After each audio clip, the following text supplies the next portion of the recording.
속보입니다. 체코 수도 프라하의 한 대학교에서 총기 난사 사건이 발생해 최소 15명의 사망자가 발생했습니다. 본격적인 휴가철이 시작된 가운데 지난해보다 250만 명 더 많은 여행객이 휴가를 떠날 것으로 추정됩니다. 21기 민주평통 뉴욕협의회가 한 해를 결산하고 새해를 준비하는 2023 평통인의 밤을 개최했습니다. 지하철역에서 85세 노인을 선로로 밀친 뒤 도주한 30세 남성이 검찰에 기소됐습니다.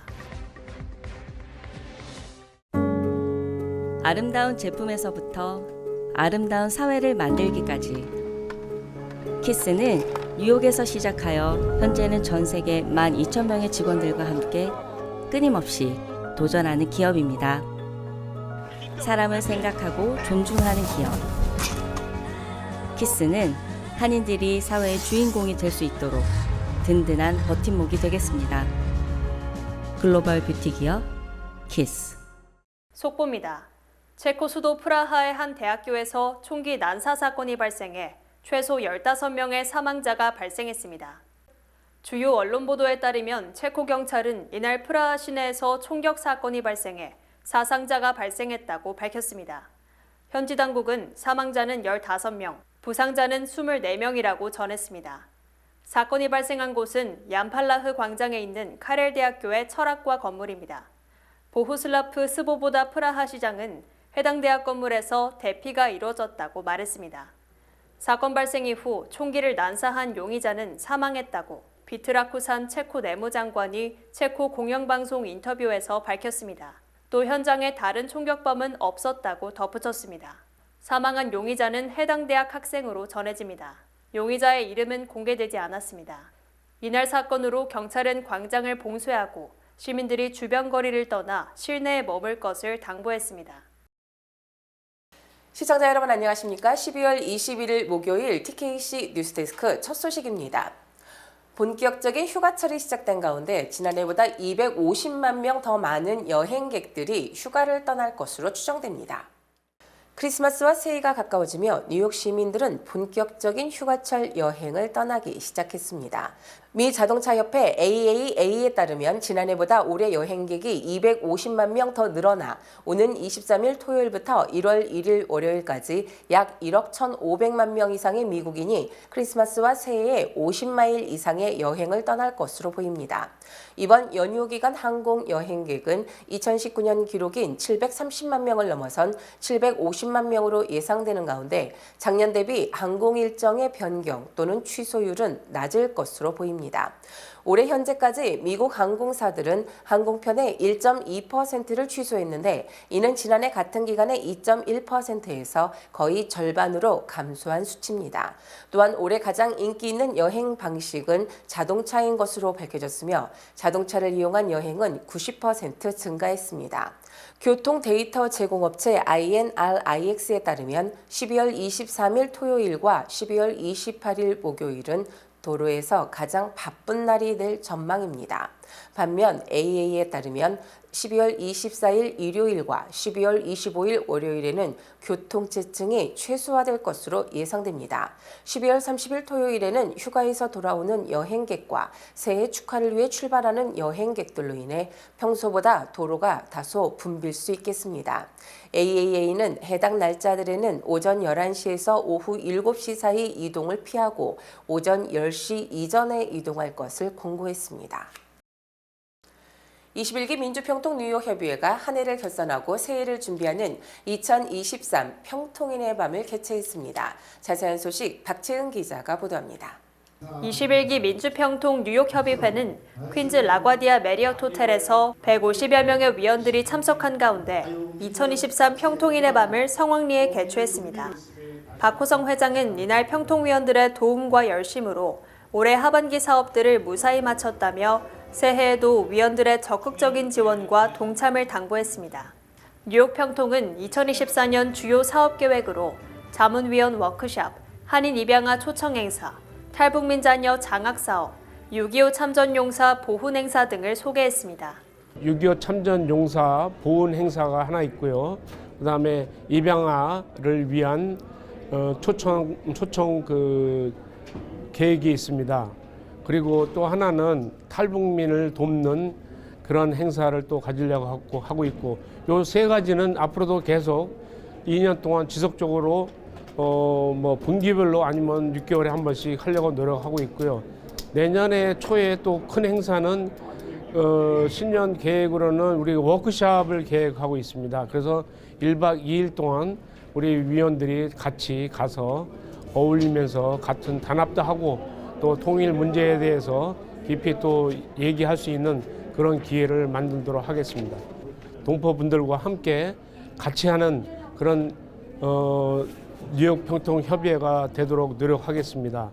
이날은 특별히 장욱진 유엔본부 NGO 총괄국장이 평화통일 강연회를 위해 초청됐습니다.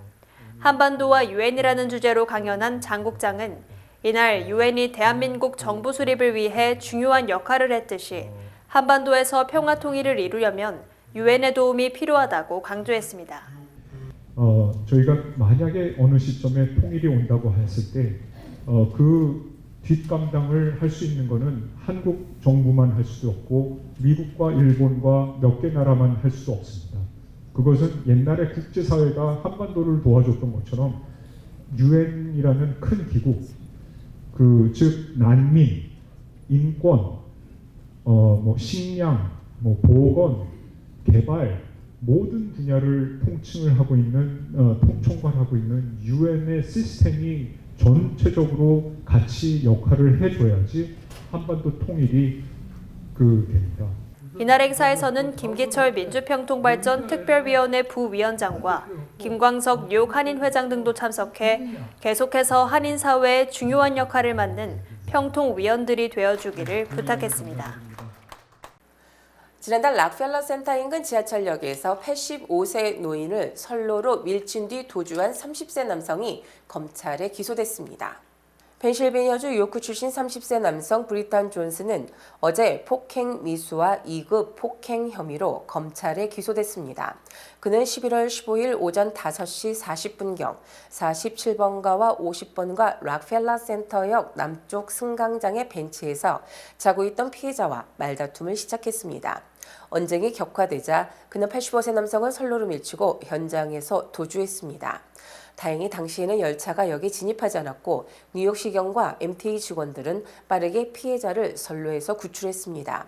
피해자는 엉덩이 골절상과 왼쪽 무릎의 상처 등 부상으로 인근 병원으로 이송됐습니다.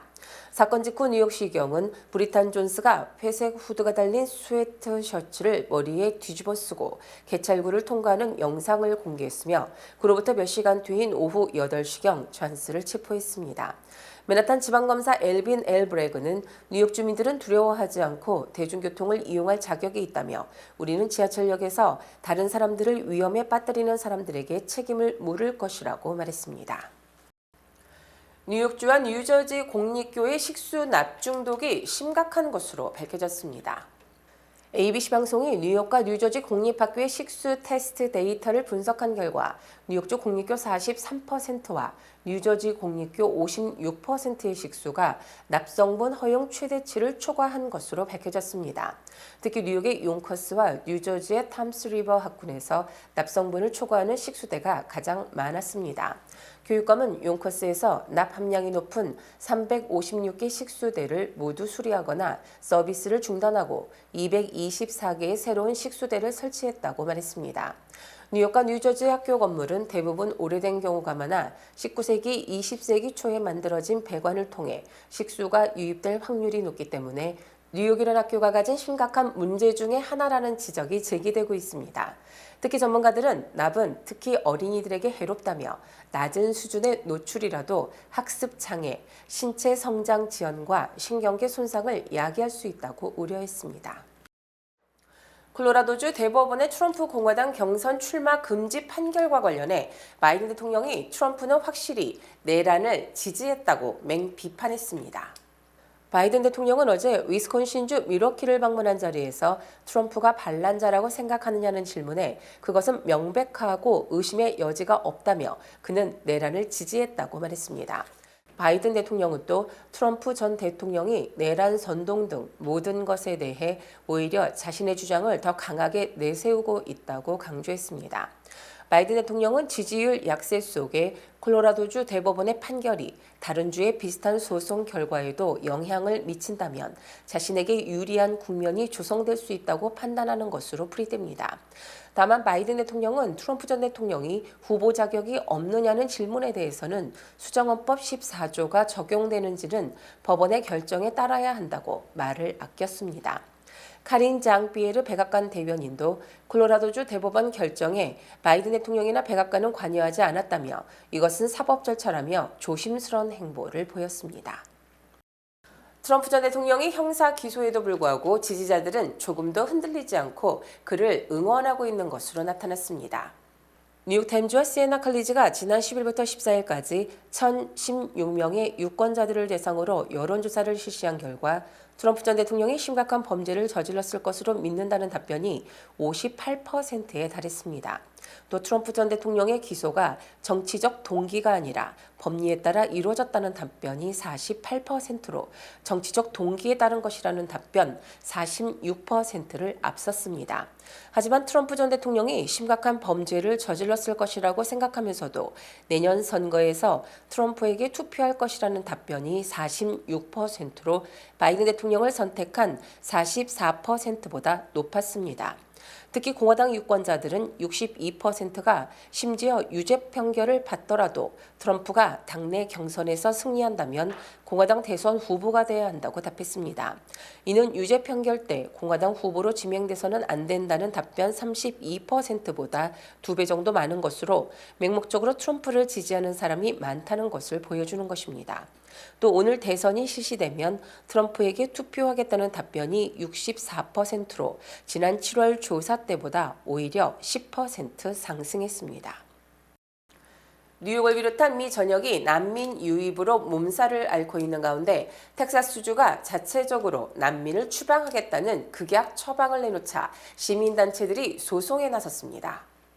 미국의 대표적인 인권단체인 미국 시민자유연맹은 텍사스 지역 시민단체인 텍사스 시민권 프로젝트와 함께 텍사스 서부 연방법원에 텍사스 주정부의 새 이민법 SB4 시행을 중단시켜달라는 소송을 제기했습니다. SB4법은 텍사스 주정부가 불법으로 국경을 넘어온 이민자를 체포 구금하고 텍사스 주 법원이 이들에게 강제 추방 명령을 내릴 수 있도록 하는 것을 골자로 하고 있습니다.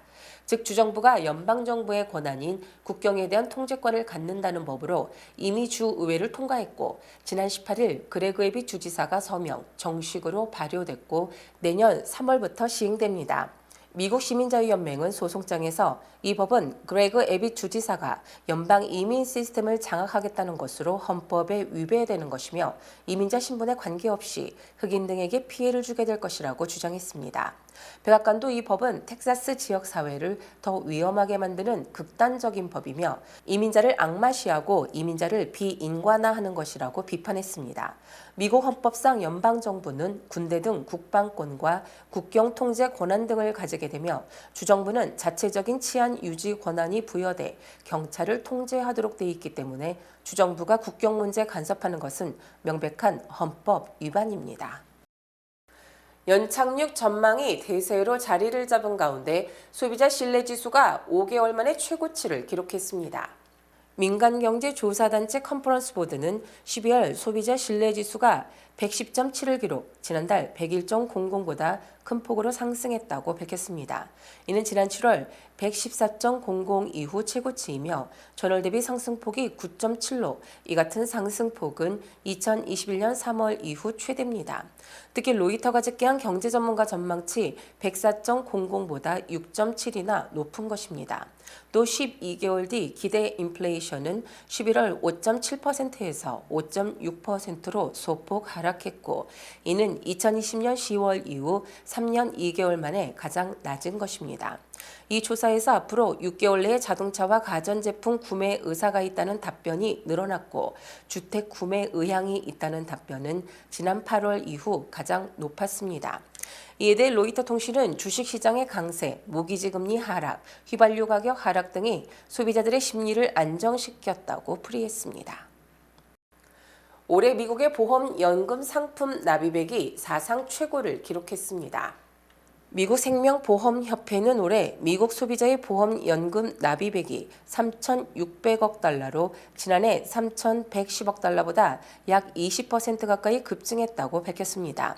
미국 생명보험협회가 집계한 보험연금은 미국 기업들의 퇴직연금 401k와는 다른 것으로 보험사에 매달 일정액을 납입한 뒤 일정 시기부터 연금을 지급받는 상품입니다. 이처럼 보험연금이 큰 인기를 끈 것은 연준이 기준금리를 22년 만에 최고 수준으로 인상하면서 이 연금의 수익률도 상승하며 안전한 투자 상품이라는 인식이 확산됐기 때문으로 풀이됩니다. 미국 생명보험협회는 지난해 침체됐던 주식시장이 올해 반등하기는 했지만 물가나 경기 방향 등 불확실한 요인이 많아 소비자들이 불안해하고 있다고 진단했습니다. 현재 고정금리 연금 상품 평균 금리는 4.5%로 2년 전 1.5%의 3배 수준으로 상승했습니다. 지난달 기존주택 판매가 5개월 연속 마이너스 행진을 끝내고 증가세로 돌아섰습니다. 전미부동산중개인협회는 지난달 기존 주택 판매가 전달 대비 0.8% 증가, 연율 기준 382만 채를 기록했다고 밝혔습니다. 이는 지난해 같은 기간 412만 채보다는 7.3% 감소한 것이지만 전달 대비로는 5개월 만에 마이너스 행진을 마감한 것입니다. 지난달 주택매매 중간값은 38만 7,600달러로 전년 대비 4.0% 오르며 5개월 연속 상승세를 보였습니다. 또 부동산 시장에서 나온 기존 주택 매물 재고는 113만 채로 전달보다 1.7% 줄었고 이는 3.5개월간 매매될 수 있는 물량으로 풀이됩니다. 지역별로는 뉴욕 등 북동부 지역은 기존 주택 판매량이 전달보다 2.1% 줄어든 47만 채에 그쳤고 이는 1년 전보다 13.0%나 급감한 것입니다. 하지만 북동부 지역 기존 주택 매매 중간값은 42만 8천 달러로 1년 전보다 4.8% 상승했습니다. 특히 서부 지역은 한 달 전보다 7.2% 급감한 반면 중서부 지역은 1.1%, 남부 지역은 4.7% 늘어났습니다. 주요 기업들이 일제히 사무실 복귀령을 내렸음에도 불구하고 내년에는 사무실 공실률이 더 오를 것이라는 분석이 제기됐습니다. 월스트리트저널은 데이터 분석업체 코스타그룹 자료를 인용, 미국 사무실 공실률이 13.6%로 여전히 팬데믹 이전인 2019년 말 9.4%보다 높은 수준이라고 보도했습니다. 특히 이 같은 사무실 공실률은 내년 말에는 15.7%로 상승하고 2026년 말에는 17%를 넘으면서 정점을 찍을 것이라고 전망했습니다. 이처럼 사무실 공실률이 계속 상승하는 것은 주요 기업의 사무실 복귀령에도 불구하고 일주일에 며칠은 재택근무를 하는 이른바 하이브리드 근무가 새 패턴으로 자리 잡았기 때문으로 풀이됩니다. 특히 하이브리드 근무를 채택한 기업은 올해 1분기 51%에서 4분기에는 62%로 더 상승, 기존 사무실 공간의 공유가 가능해져 임대 면적 등이 줄어들 것으로 예상됩니다. 또 빌딩 출입카드 사용 등을 추적, 분석하는 캐슬 시스템즈는 미국 주요 10개 도시 사무실 출근율이 팬데믹의 절반 수준에 불과하다고 밝혔습니다.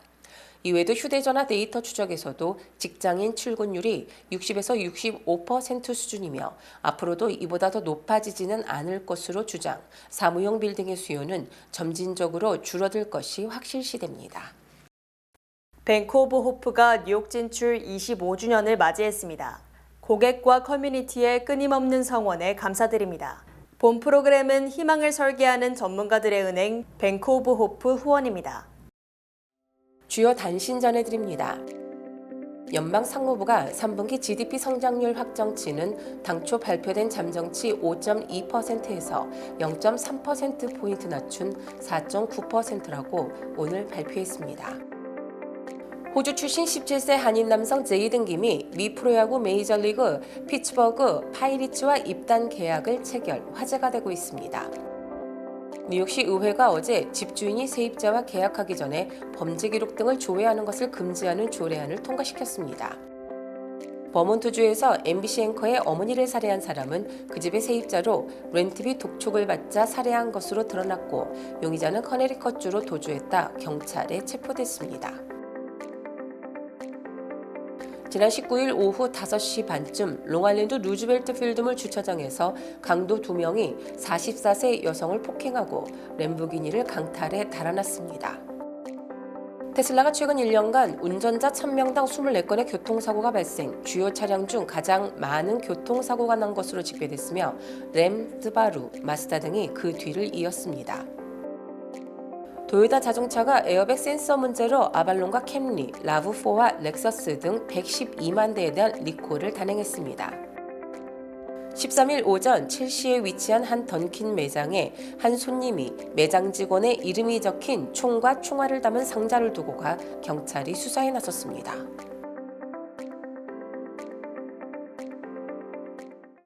날씨 전해드립니다. 금요일인 내일은 맑은 날씨 예상됩니다. 내일 아침 기온은 38도, 밤 최저 기온은 34도입니다.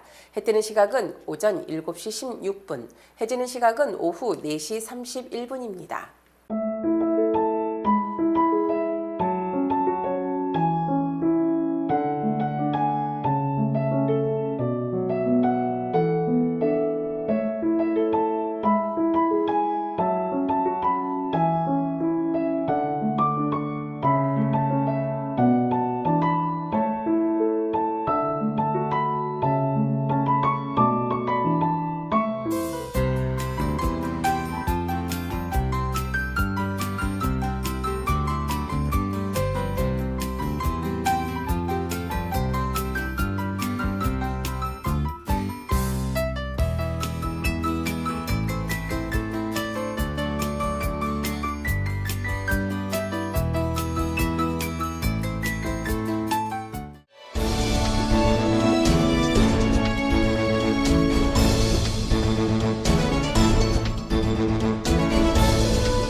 (11월 12일부터) 제22대 국회의원 선거에 투표하기 위한 재외선거 유권자 등록이 시작됩니다. 국외부재자는 11월 12일부터 내년 2월 10일까지 신고가 가능하며 재외선거인 등록 신청은 내년 2월 10일까지 가능합니다. 재외유권자 등록은 공관 방문, 우편, 이메일로 할 수 있으며 중앙선거관리위원회 인터넷 신고 및 신청 홈페이지를 통해서도 간편하게 신청이 가능합니다. 기간 안에 재외유권자 등록을 마쳐 다가오는 선거에 소중한 한 표를 행사해주세요. 한국에 가신다고요? 한국에서 오셨다고요? 유니온 전당포에 오셔서 쇼핑도 하시고 경비도 벌어가세요.